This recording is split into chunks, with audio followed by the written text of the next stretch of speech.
പേര് ധ്യാൻ ചന്ദ്ര. കേരളം ദൈവത്തിന്റെ സ്വന്തം നാട്. ഭൂപ്രകൃതി കൊണ്ട് ഏറ്റവും അനുഗ്രഹീതമായ നാട്.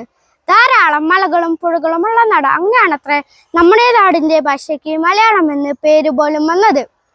എന്നാൽ നമ്മുടെ നാടിന്റെ ഇന്നത്തെ അവസ്ഥ എന്താണ്? മലകളും വയലുകളും നികത്തി വലിയ വലിയ കെട്ടിടങ്ങൾ പണിതീർക്കുക എന്നതാണ്.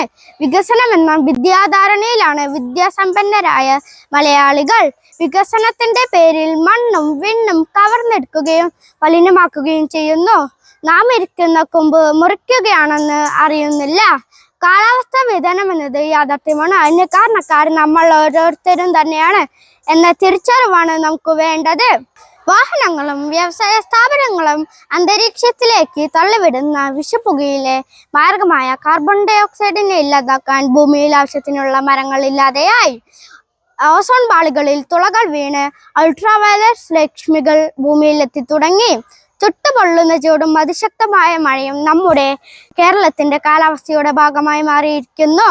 പ്രകൃതി ദുരന്തങ്ങളെ പ്രതിരോധിച്ച് സുരക്ഷ ഒരുക്കുന്ന മലകളും പുഴകളും തണ്ണീർത്തടങ്ങളും നമ്മൾ ഇല്ലാതെയാക്കി.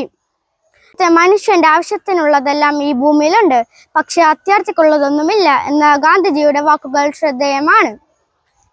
സ്വാർത്ഥരായ മനുഷ്യർ ഭൂമിയിൽ ഏൽപ്പിക്കുന്ന ചൂഷണങ്ങൾ മഹാമാരിയായും കൊടുങ്കാറ്റായും പ്രളയമായും ആഞ്ഞടിക്കുന്നു.